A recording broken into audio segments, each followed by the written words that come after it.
Buenas tardes, esto es una clase de Sociales 1 Distancia en la que vamos a continuar con el tema 9, la Edad Media. En el vídeo anterior, en la clase anterior, nos quedamos en el feudalismo y en la crisis del siglo XIV. Entonces, a continuación viene la Edad Media en la península ibérica. Según las últimas normas de la Real Academia Española, península ibérica se escribe con minúscula.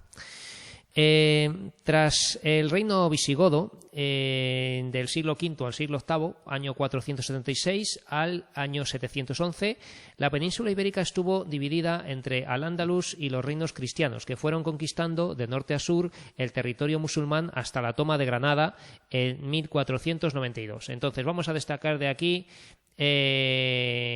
la primera oración y las fechas del reino visigodo, donde destacamos que la península ibérica estuvo dividida entre Al-Ándalus. Al-Ándalus, la primera A de Al también es con minúscula, a no ser que empecemos una oración con esta letra.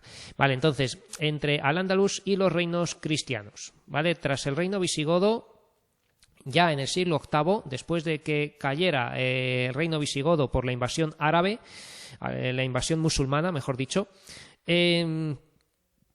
los reinos cristianos van a ser varios reinos que a veces estarán enfrentados entre sí y otras veces con los musulmanes.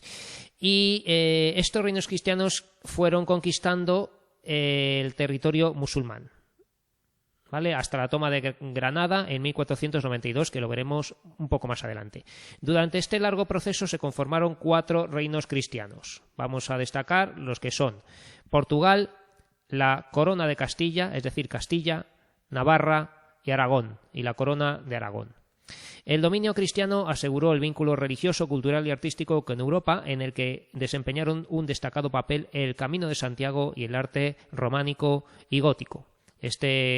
Las artes, sobre todo en arquitectura, el románico y el gótico, van a ir de la mano, digamos, al unísono en Europa, porque en otros países de Europa, en Francia, en Italia, bueno, los países que formaban la región actual de Italia, y otros en Inglaterra, ¿no?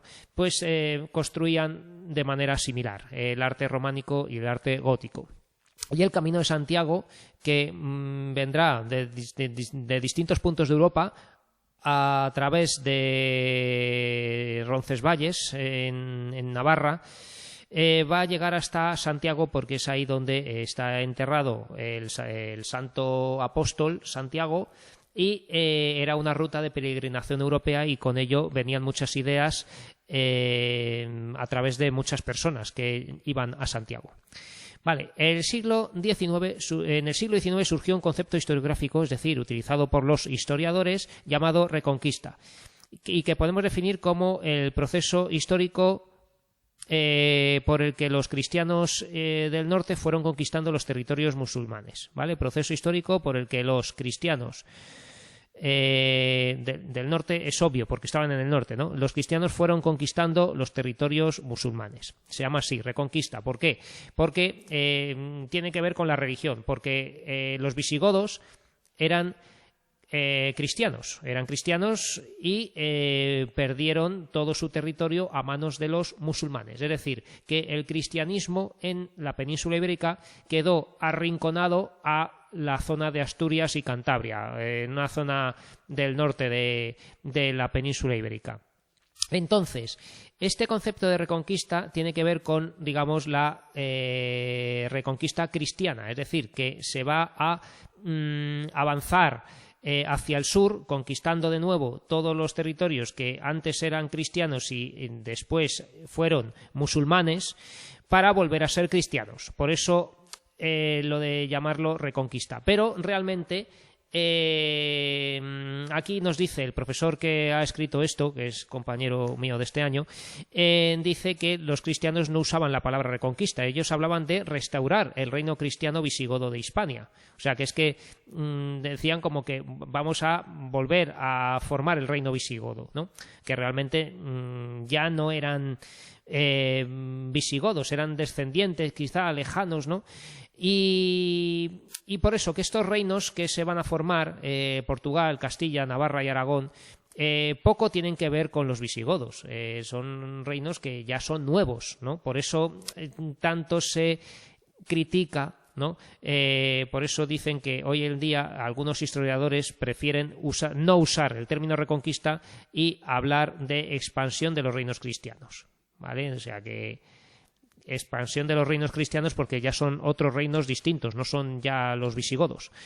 Bueno, muy importante hablar de Al-Ándalus. Al-Ándalus fue el estado musulmán que se creó en la península ibérica en el siglo VIII. Estado o, que luego ya veremos, conjunto de estados más pequeños y distintas variantes. La extensión del territorio y la forma en que se gobernaba fue cambiando a lo largo de los siglos. Entonces, vamos a ver la historia de Al-Ándalus. El periodo que abarca Al-Ándalus, recuerden que la primera se escribe con minúscula y la segunda con mayúscula, Al-Ándalus, a no ser que empecemos una oración, como aquí, Al-Ándalus, ¿no? La historia del Ándalus abarca desde el año 711, que fue la invasión de la península ibérica por parte de los musulmanes, hasta el año 1492, que fue la finalización de la Reconquista, el momento en que se acaba la Reconquista, ¿vale? De lo que hemos hablado aquí, que es el avance, la conquista de los reinos cristianos, o sea, la conquista de Al-Ándalus por los reinos cristianos. Primero viene la conquista del reino visigodo por los musulmanes, ¿no? En el año 711, fíjense que aquí está bien escrito esto, en 711, no se dice en el 711. En 711, un pequeño ejército musulmán al mando del bereber Tarik, ¿vale? Voy a quitarlo de pequeño, igual no era tan pequeño. Un ejército musulmán al mando del bereber Tarik. Los bereberes son los musulmanes que habitan en el desierto de Marruecos y Argelia, ¿no? En la zona de Argelia y Marruecos, y que no son árabes, no proceden de Arabia y no son, digamos, la estirpe más destacable de los musulmanes, ¿no? Un bereber era pues alguien de, digamos, de un linaje de poco prestigio, que no tenía un linaje importante, ¿vale?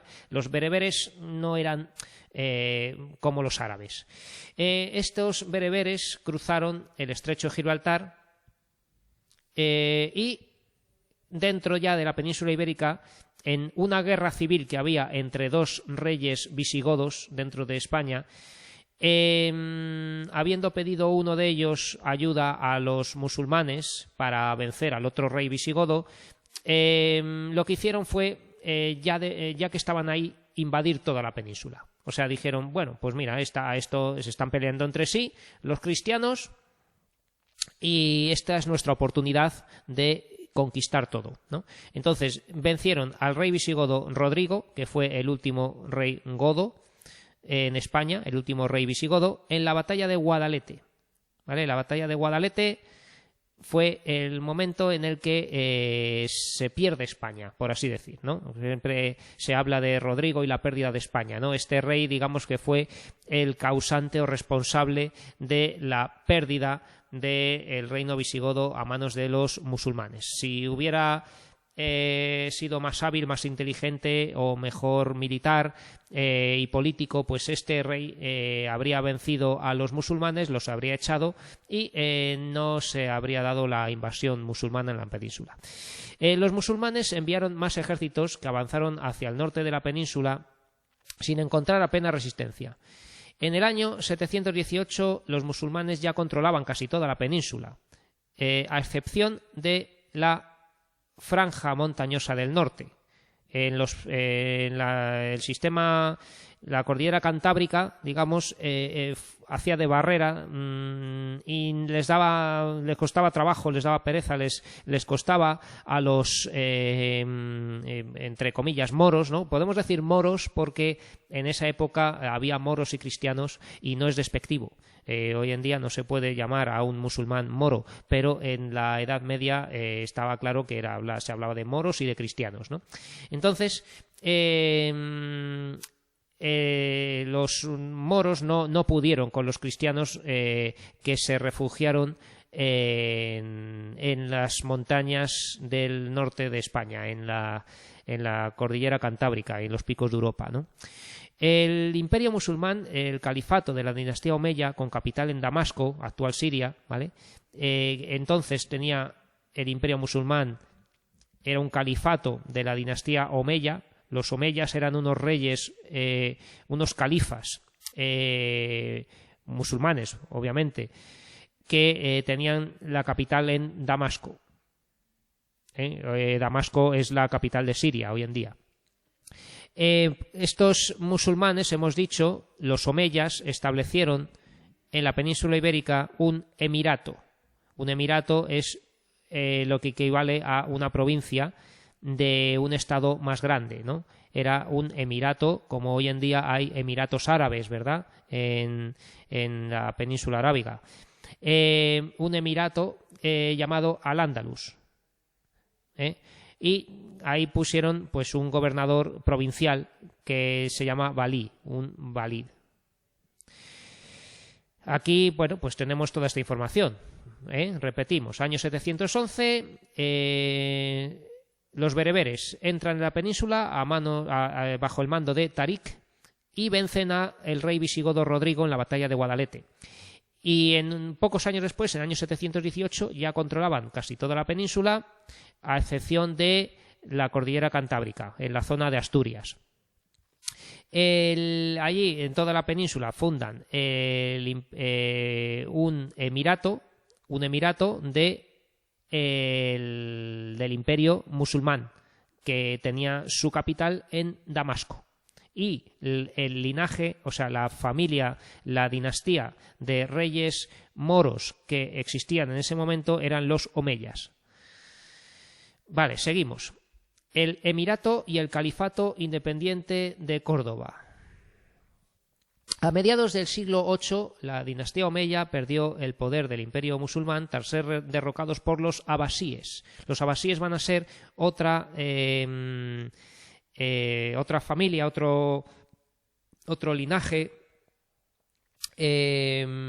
otra dinastía, ¿vale?, que van a ir después de los omeyas. A mediados del siglo VIII, ya estamos sobre el año 750, ¿vale?, la dinastía omeya perdió el poder tras ser derrocados por los abasíes. En este momento, la capital del imperio pasó de Damasco a Bagdad. Ahora hablamos de Bagdad, la capital del actual Irak, como capital del imperio musulmán, que abarcaba, como vimos en clases anteriores. Vamos a mostrar de nuevo el mapa del imperio musulmán, ¿no? Aquí tenemos dónde está Damasco, que es la capital de Siria. Como pueden ver, es lo que se llama Oriente Próximo, está cerca de Palestina. Y Bagdad está aquí en lo que llamábamos Mesopotamia, la zona de Mesopotamia, que ya después es Persia o Irak, ¿no? Bueno, entonces estas van a ser las dos grandes capitales del esplendor del imperio de los musulmanes.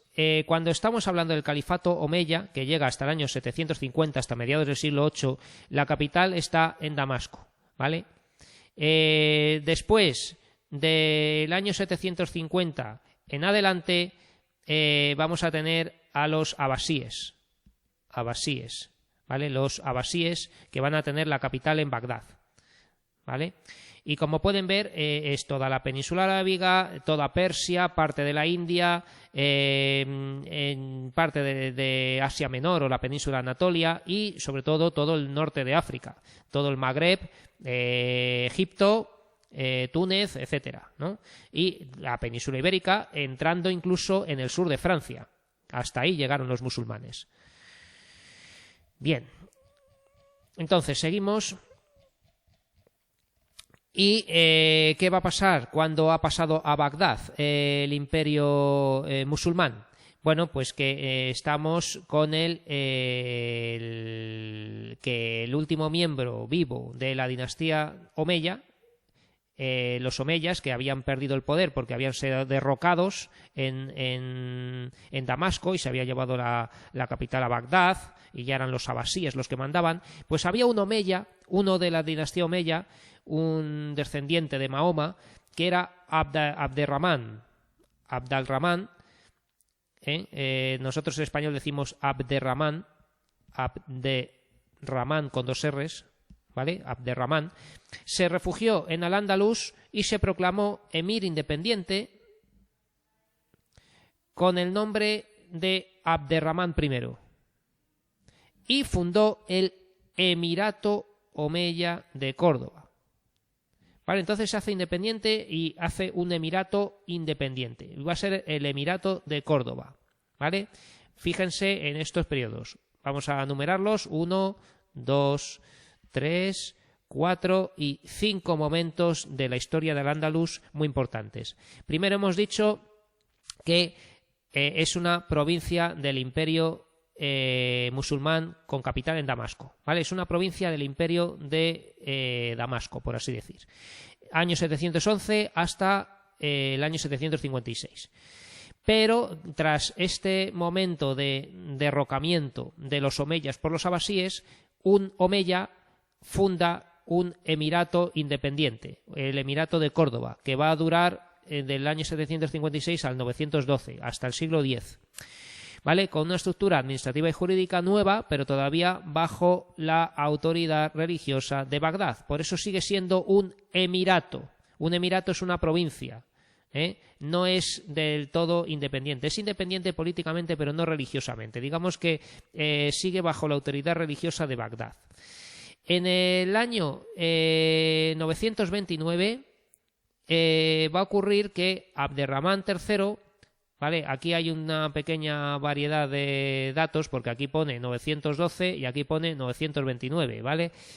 Vamos a fiarnos de lo que ha puesto mi compañero, el profesor de sociales, año 929, ¿vale? Entonces podemos decir que en vez de 912 es el año 929. Pero bueno, basta con que digamos el siglo X, primera mitad del siglo X. En la primera mitad del siglo X, año 929, Abderramán III fundó el Califato de Córdoba. Entonces aquí ya estamos en el punto 3. El Califato de Córdoba ya es independiente totalmente del imperio musulmán de Bagdad. ¿Vale? Ya no debe nada a Bagdad. Abderramán III dice que él es un califa, y un califa es un descendiente, un califa es un sucesor de Mahoma que ejerce la suprema potestad religiosa y civil. Es jefe, digamos, de la religión y también es rey, digamos, una autoridad política civil. ¿Vale? Entonces, Abderramán III, recuerden que es el que funda el Califato de Córdoba. ¿Vale? Abderramán III. Abderramán I lo que hace es el Emirato de Córdoba. No sé si será el nieto, pero vamos, Abderramán III ya es el que hace el Califato de Córdoba. Un lugar, no quiero decir un estado, pero sí una región política independiente total de Bagdad, ¿vale? Por lo que Al-Ándalus ya es totalmente independiente. El Califato de Córdoba fue la época de mayor esplendor cultural y económico de Al-Ándalus, debido al control del comercio entre Oriente y Europa y un gran desarrollo cultural y científico. Córdoba se convirtió en la ciudad más poblada de Europa. O sea, Córdoba durante estos siglos 8, 9 y 10 fue, digamos, la ciudad más esplendorosa de toda Europa. Córdoba, ¿vale? El Califato de Córdoba fue la época de mayor esplendor de Al-Ándalus. debido al control del comercio, ¿vale? Obviamente entre Oriente y Europa traen las cosas de dónde venían, pues claro, tenían una ruta comercial que llegaba de Oriente y a través de la península ibérica entraban mercancías por barco, a pie y de todo, ¿no? Para el resto de Europa. O sea, que es que tenían, digamos, una riqueza comercial fantástica y el dinero se quedaba aquí, en Córdoba y en España, ¿no? Y no debían nada a Damasco ni a Bagdad, ¿no? Entonces era muy beneficioso que la península ibérica fuera un califato y que no fuera una provincia ya de Bagdad, ¿no? Vale, entonces, y un gran desarrollo cultural y científico. Córdoba se convirtió en la ciudad más poblada de Europa. Vale, aquí vemos imágenes de la mezquita de Córdoba, que todo el mundo conoce, que claro, luego cuando la conquistaron los cristianos hicieron algo lógico en la historia, pero que es una aberración, que es que derribaron parte de toda esta sala hipóstila, digamos, llena de columnas y de arcos para poner un altar cristiano, porque la mezquita de Córdoba realmente hoy en día no existe, es la catedral de Córdoba, que era la antigua mezquita, que tiene un altar cristiano, pero vamos, que está claro que fue una mezquita. Vale, aquí vemos la preciosa cúpula de arcos entrelazados y esta portada, digamos, esta puerta de arco de herradura con alfiz, con arquillos entrecruzados, ¿no? Arcos polilobulares, vamos, que es una maravilla del arte musulmán, del arte islámico, ¿vale? Entonces esto lo tenemos aquí en España. En las fortalezas militares también usaban arcos de herradura. Esto está en Soria, la fortaleza califal de Gormaz. Como dice el nombre, es ya de la época califal, es decir, que tiene que ser del siglo, a partir del año 929, o sea, del siglo X-XI. Y como fortaleza musulmana, pues también tenía arte musulmán, ¿no? Vemos estos arcos tan característicos que se llaman arcos de herradura.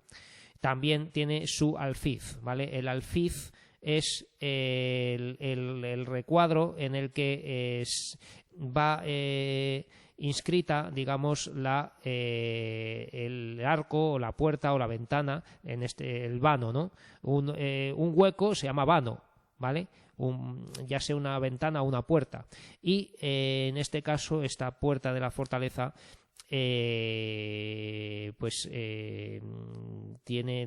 son dos murallas, ¿no? La exterior y la interior, y ambas tienen el arco de herradura inserto en el alfiz, ¿vale?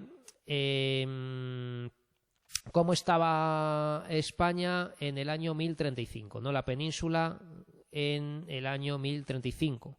Y aquí vemos como los reinos que configuran la península ibérica en el siglo XI, ¿vale? Esto es el siglo XI, año 1030-1035, donde vemos el reino de León, que empezó en el reino de Asturias, ¿no? Aquí, y de Asturias, bueno, pues se expandió el reino y ya por fin fundan la capital en León y se empieza a llamar Reino de León. ¿Vale? Entonces ocupa Galicia, toda esta zona de Portugal, ¿no? Y media Castilla, por así decir. Pero en este momento tenemos el condado de Castilla, que pone aquí condado de Castilla, no... Vamos, era un condado de León, no sé por qué lo han puesto del color del reino de Pamplona, ¿no? Reino de Navarra, que también se llama Reino de Pamplona, va a estar, bueno, compitiendo, digamos, con el Reino de León y con el Condado de Castilla aquí en medio, ¿no? En cierto momento el Condado de Castilla se va a independizar de León y acabará siendo un reino de Castilla y León, que se van a formar como Reino de Castilla y León. el reino de Navarra va a seguir su rumbo durante mucho tiempo. El reino de Aragón, que empieza siendo aquí en los Pirineos, de hecho se llama Aragón porque hay un río que es el río Aragón, va a ir desplazándose hacia el este y ampliándose hacia el sur, y de él dependerá el condado de Barcelona. ¿Vale? Al final, digamos que se atribuirá el condado de Barcelona, que empieza siendo de los franceses. Es una marca, es un territorio limítrofe para protegerse de los enemigos.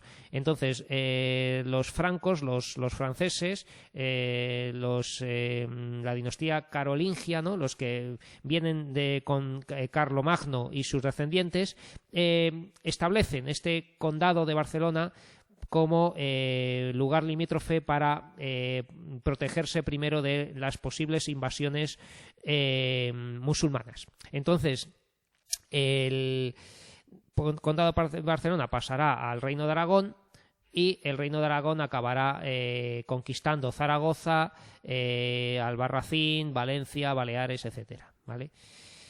Aquí vemos en verde las distintas regiones de la zona de Al-Ándalus, que en estos momentos ya se van dividiendo en taifas, ¿vale? Y ahora vamos a hablar de los reinos de taifas. Vamos a seguir. Reinos de taifas e imperios almorávide y almohade. A comienzos del siglo XI, el califato entró en crisis debido al elevado coste del ejército y a la pugna entre los nobles y los militares por controlar al califa. Entonces se enfrentan los altos dignatarios musulmanes entre sí, porque todos querían gobernar, digamos, o controlar al califa y hacerse sus favoritos, ¿no? Entonces lo que había era pues guerras civiles entre los propios musulmanes, y eso acabó dividiendo el califato de Córdoba. El califato de Córdoba va a fragmentarse, va a dividirse en lo que se llama taifas, ¿vale? Entonces, en el año 1031 la aristocracia musulmana dejó de reconocer la autoridad califal y dividió Al-Ándalus en más de 25 reinos independientes o taifas, ¿vale? Taifas es una palabra muy importante que tienen que saber, porque es el nombre que tienen estos pequeños reinos musulmanes, cada uno de ellos en torno a una gran ciudad. Esta fragmentación propició el avance de los reinos cristianos. Claro, o sea, ya están divididos, divide y vencerás, o sea, están divididos y son más fáciles de conquistar. Para frenar el avance cristiano llegaron a la península los almorávides y almohades.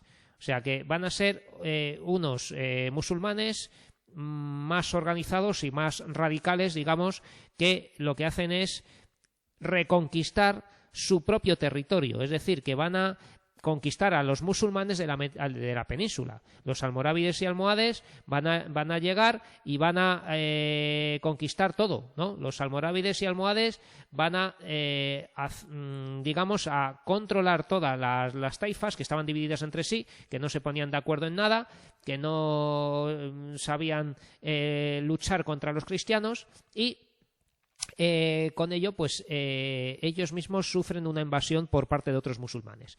Entonces, estos almorávides en el año 1086 conquistan toda esta zona, y los almohades, otros pues unos 60 años después, que son otra oleada también de musulmanes de África que conquistan las taifas.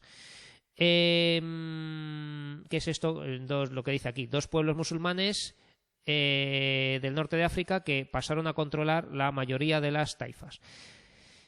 Sin embargo, a pesar de los almorávides y almohades y los demás musulmanes de Al-Ándalus, los cristianos bien organizados derrotaron a los musulmanes en la famosa batalla de las Navas de Tolosa. En la batalla de las Navas de Tolosa del año 1212, este año es fácil de recordar, 1212, se derrotó a los musulmanes y no se recuperaron nunca. Fue el momento en que la reconquista cristiana ya resulta imparable, ¿no? Esto supuso la conquista cristiana de la mayoría de las taifas también. Bien, entonces durante los 2 siglos siguientes se sigue avanzando en la Reconquista y va a quedar al final Al-Ándalus reducido al reino de Granada, y es lo que se llama el reino nazarí de Granada, ¿vale? Nazarí quiere decir que es otra dinastía, ya no son omeyas ni abasíes, sino que son nazaríes, son los reyes de Granada. El último reino musulmán de la península fue el reino de Granada, fundado, no vamos a decir el año, 1238, pero no hace falta recordarlo, por la dinastía de los nazaríes. Durante más de 2 siglos el reino nazarí vivió una época de prosperidad gracias a sus puertos comerciales en Almería y Málaga, por ejemplo, y a su rica agricultura. Granada se convirtió en un importante centro cultural y comercial. Era un gran centro artístico, cultural, comercial. Sin embargo, los reyes nazaríes debían pagar cuantiosos impuestos, llamados parias, a Castilla para evitar ser invadidos, ¿vale? Esto es importante porque ellos, siendo los cristianos mucho más fuertes ya, los moros que quedaban, los moros de Granada, los musulmanes de Granada, para evitar ser invadidos, pagaban unos impuestos llamados parias a Castilla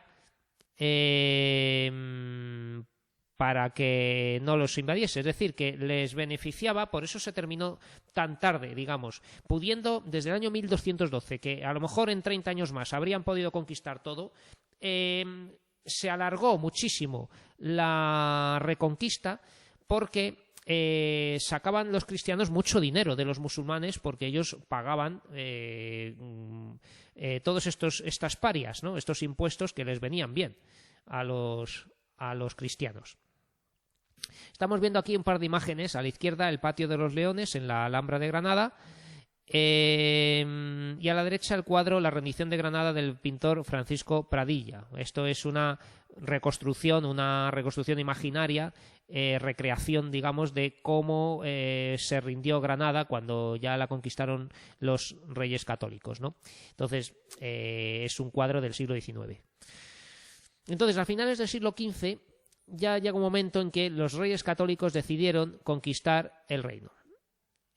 Lo conquistaron un poco a traición, porque siendo un momento de crisis en el reino de Granada, porque el último rey musulmán tenía problemas para gobernar y tuvo que enfrentarse a otros que querían ser reyes también, y estaba el reino muy dividido, ¿no?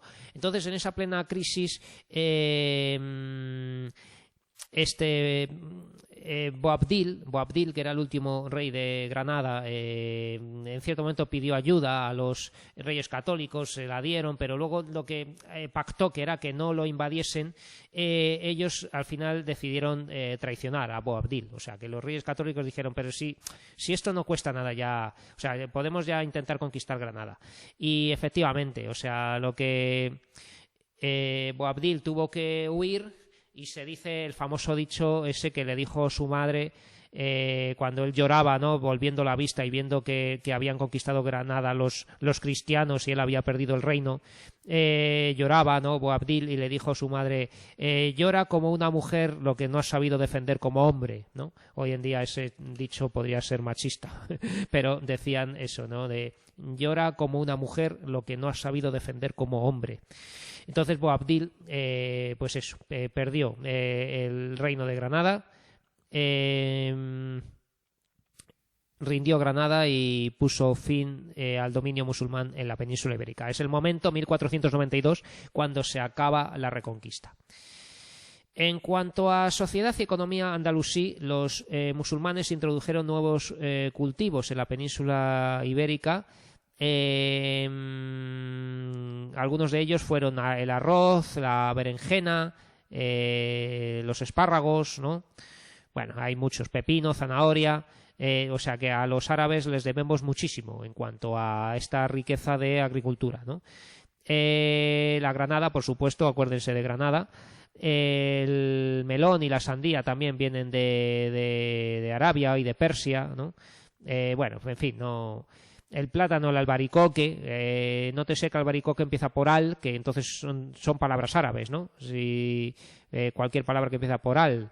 El plátanos, azafrán, la caña de azúcar, muy importante, porque luego sería Cristóbal Colón en uno de sus viajes quien primero la llevaría a América, y los españoles que viajaban a América iban plantando allí la caña de azúcar que procedía de Arabia, o sea que hasta ahí ha llegado, ¿no?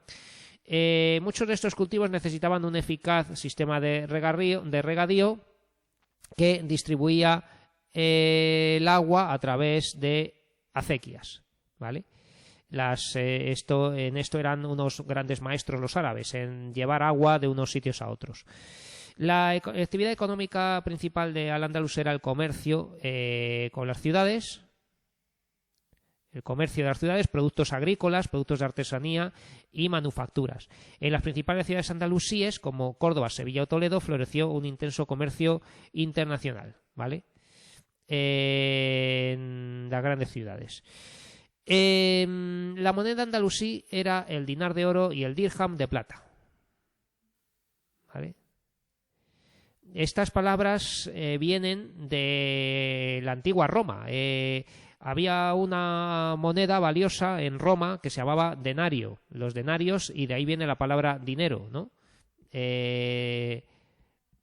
Denario era la moneda de 10 ases o algo así, que era un tipo de moneda del Imperio Romano, y esto da lugar a dinero y a dinar, ¿vale? O sea, la misma palabra pues da lugar en distintos idiomas a unas y otras, ¿no? Pues era muy estable y valorada, pues circulaba tanto por los reinos cristianos de Europa como por tierras cristianas, o sea, por tierras islámicas. Iba tanto por reinos cristianos como islámicos.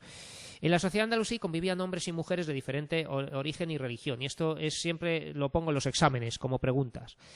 Entre los musulmanes tenemos árabes que acaparaban el poder y la propiedad de las mejores tierras. Recuerden que los árabes son más importantes que los bereberes. Los árabes tienen un linaje más respetable, más alto. Los bereberes eran norteafricanos, ¿vale? Que llegaron con los árabes durante la conquista y formaban parte del ejército andalusí y ocupaban las tierras menos fértiles, ¿vale? Eran simplemente soldados, mercenarios, ¿no? Gente que hacía los trabajos más difíciles, eran, pues eso, un poco la gente de a pie, la gente menos importante y más numerosa, eran muchos los bereberes. Y los muladíes, muladí en singular, muladíes, eran hispano-visigodos, o sea, cristianos convertidos al Islam, ¿vale? Cristianos convertidos al Islam, cristianos que se hacen musulmanes, ¿vale? Cristianos que han dejado de ser cristianos y se hacen musulmanes, los muladíes. Y eran mayoría de la población, claro, porque ya estaban en la península ibérica cuando entraron los musulmanes. Entre los no musulmanes en Al-Ándalus lo que ocurría era, o sea, es decir, los cristianos y los judíos, era que su religión era respetada, pero pagaban impuestos especiales y tenían menos derechos. Y ciertas normas, como por ejemplo que los cristianos no podían poner campanas en sus iglesias. No podía haber campanas que sonasen ni nada que molestase, ¿no? Tenían que estar podían tener capillas o ermitas o pequeñas iglesias siempre y cuando no tuviesen campanas. Las principales minorías religiosas eran los mozárabes, que eran los que profesaban la religión cristiana. Es decir, los mozárabes eran cristianos en territorio árabe, por así decir, ¿vale? Pongo árabe entre comillas porque me refiero a musulmán. Lo que pasa es que esto lo digo como norma mnemotécnica porque rima, porque suena así muy bien. Mozárabes, cristianos en territorio árabe, ¿no? Mozárabe es un cristiano en territorio árabe. Entonces te acuerdas de mozárabe y árabe, ¿no? Pero los mozárabes eran cristianos, ¿vale? Un mozárabe no es un tipo de árabe, sino un cristiano que vive en territorio árabe, musulmán. Y los judíos, que siempre estuvieron, se dedicaban a la artesanía y al comercio y vivían en barrios llamados juderías. Aquí tenemos un pequeño resumen también sacado de otro libro, ¿vale? Los árabes y los bereberes o bereberes eran los dominadores y los dominados eran los mozárabes, muladíes, judíos y esclavos. Mozárabes hemos dicho que eran cristianos, muladíes eran musulmanes, pero que eran antes cristianos que se habían convertido y eran musulmanes, pero realmente también tenían que servir a los invasores, que eran los que mandaban. Los judíos, que siempre estuvieron, y esclavos, por supuesto, que eran gente que tenía que trabajar duramente. Bien, y entonces en este momento surgen los reinos cristianos. Vamos a los reinos cristianos que ya estaban avanzando. Tenemos sobre todo que hablar de esta época primero, los siglos 8 y 9. Tras la derrota visigoda ante los musulmanes, la mayor parte de la península ibérica queda bajo el control de Al-Ándalus. Hemos dicho esto ya, volvemos al inicio, ¿no? Sin embargo, desde la franja norte peninsular se van formando desde el siglo VIII al X reinos que intentan consolidarse en condiciones difíciles dada la superioridad militar y económica del califato de Córdoba. ¿Vale? El califato de Córdoba sigue siendo poderoso y aquí vemos que el reino de Asturias, que va primero, se va a ir expandiendo y va a formar el reino de León, ¿vale? El reino de Pamplona, ¿no?, que está en Navarra, a su vez también va a expandirse poco a poco, pero entre medias está Castilla, que no es un reino, es un condado de León, ¿vale? Y mientras tanto, en Aragón se forman varios pequeños reinos, condados más bien, ¿vale? Que luego serán todos dependientes del reino de Aragón, porque está Aragón propiamente, el Sobrarbe, que va a ser un importante condado también, y el condado de Ribagorza, ¿vale? Y por otro lado tenemos los condados catalanes, ¿no? Palar, Surgel, Rosellón, Ampurias, Barcelona, Besalú, ¿no? Tenemos todos estos condados catalanes que forman Cataluña. Vale, entonces vamos a hablar un poco de cada reino. El reino de Asturias. El reino de Asturias surge a partir de un núcleo de resistencia en la actual Asturias, ¿no?, que se forma inmediatamente después de la llegada de los musulmanes. Núcleo de resistencia. Vamos a destacar esto. Que se forma después de la llegada de los musulmanes. Su primer rey fue Pelayo, ¿vale? Don Pelayo, su primer rey fue Pelayo. Esto hay que saberlo, que se cree que infligió la primera derrota a los musulmanes en la batalla de Covadonga, ¿vale? El año 722. Según otros libros o otras fuentes hablan del año 718.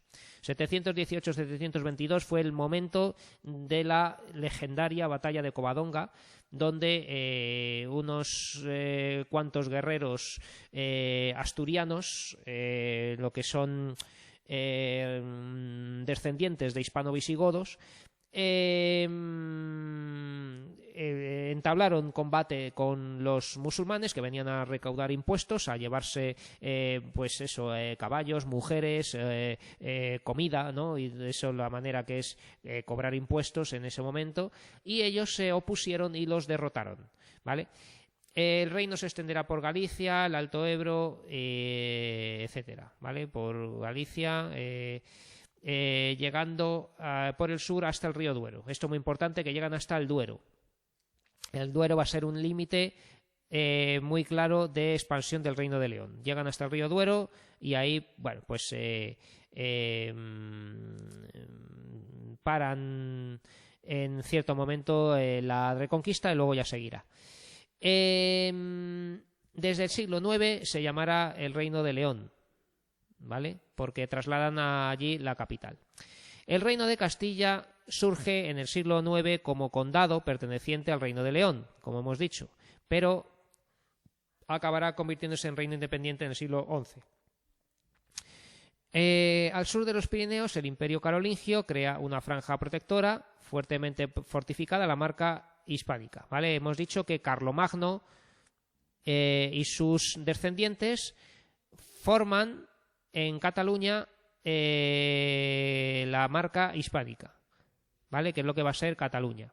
Esta fue dividida en condados y gobernada por condes. Por eso es un condado, porque está gobernada por un conde, ¿no?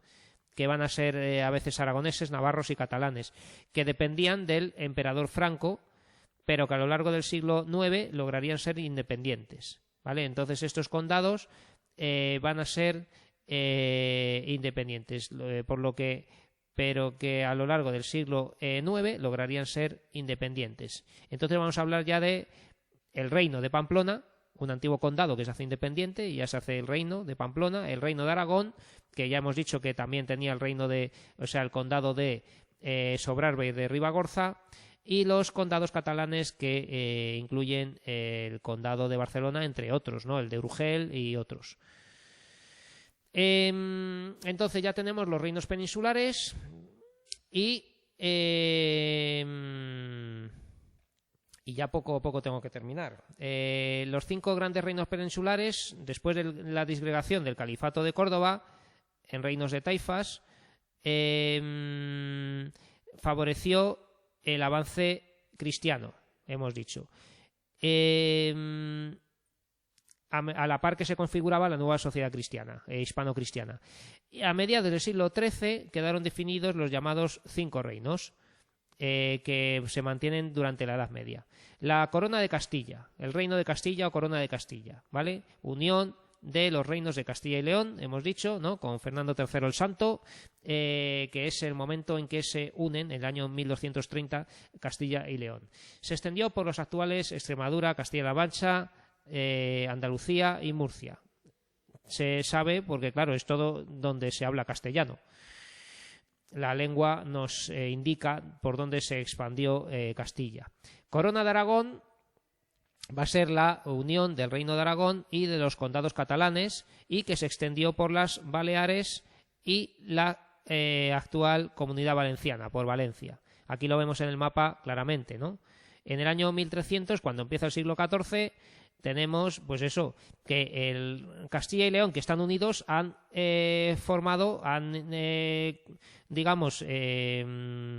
colonizado, por así decir, y gobernado ya en las dos Castillas, Castilla y León, Castilla-La Mancha, parte de Andalucía, salvo Granada, y Murcia, que va a estar medio disputada con el Reino de Aragón. El Reino de Aragón, por su parte, se anexiona los condados catalanes, que se va a llamar el Principado de Cataluña, el Reino de Valencia y el Reino de Mallorca, que son las Baleares.